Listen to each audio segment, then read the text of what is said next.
నమస్తే శ్రీ మాత్రే నమః శ్రీ గురుభ్యో నమః మే నెల 14వ తారీఖు 2025 బుధవారం నాటి పంచాంగం ప్రకారము శ్రీ విశ్వావసు నామ సంవత్సరం ఉత్తరాయణం వసంత ఋతువు వైశాఖ మాసం కృష్ణపక్షం ఈరోజు సూర్యోదయము తెల్లవారుజామున 5:48 సూర్యాస్తమ సమయం సాయంత్రం 6:36 ఈ రోజు తిథి విధియ రాత్రి 2:28 వరకు తదుపరి తదియా తిథి ప్రవేశము నక్షత్రం అనురాధ ఉదయం 11:38 వరకు తదుపరి నక్షత్రం జ్యేష్ఠ వర్జము సాయంత్రం 5:56 నుంచి 7:41 వరకు దుర్ముహూర్త సమయము ఉదయం 11:46 నుండి 12:38 వరకు రాహుకాల సమయం మధ్యాహ్నం 12:12 నుంచి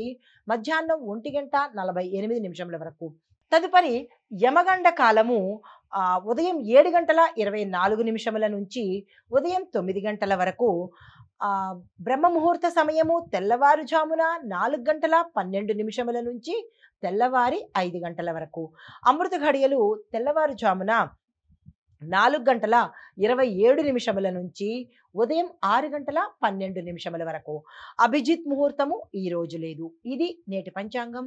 నమస్తే. తదుపరి రాశి కర్కాటక రాశి. ఈ రాశిలో ఉండేవారు సభలలో పాల్గొనడం వల్ల మీకు గుర్తింపు వచ్చే అవకాశం కనబడుతోంది. అధికారుల నుంచి ప్రోత్సాహం కనబడుతోంది. వ్యాపార విస్తరణకు ఇది శుభ సమయము. తప్పనిసరిగా ఆ ప్రయత్నాలు చేసుకోండి. ధైర్యంగా ముందుకు సాగండి. సక్సెస్ ఈ రోజు మీదే అవుతుంది. తదుపరి రాశి సింహరాశి. ఈ సింహరాశిలో ఉండే విద్యార్థులకు అత్యంత లాభదాయకము ప్రయోజనకరంగా కనబడుతోంది. మీరు ఏ పని చేపట్టినా ఈరోజు సక్సెస్ చేస్తారు. కాకపోతే జాగ్రత్తలు తీసుకునే ప్రయత్నం చేయండి. దుందుడుకు తనముగా ఏది వ్యవహారం చేయకండి. ఆరోగ్యపరంగా కొంత శ్రద్ధ పట్టవలసిన సమయము. ఓర్పుతో వ్యవహరించండి. కొంత డిలే అయినప్పటికీ కూడా లేదా నెగిటివ్ రెస్పాన్స్ వచ్చినప్పటికీ కూడా కుంగిపోకుండా ధైర్యంగా ముందుకెళ్ళండి. తదుపరి రాశి కన్యారాశి. అనుకున్న పనులు ఆలస్యం లేకుండా చకచకా పూర్తయ్యే అవకాశం కనబడుతోంది. ధనలాభ సూచనలు కూడా గోచరిస్తున్నాయి. శుభకార్యాలకు సంబంధించినటువంటి చర్చలు మీ గృహంలో కావచ్చు లేదా మీ బంధువర్గంలో కావచ్చు జరగబోతున్నాయి.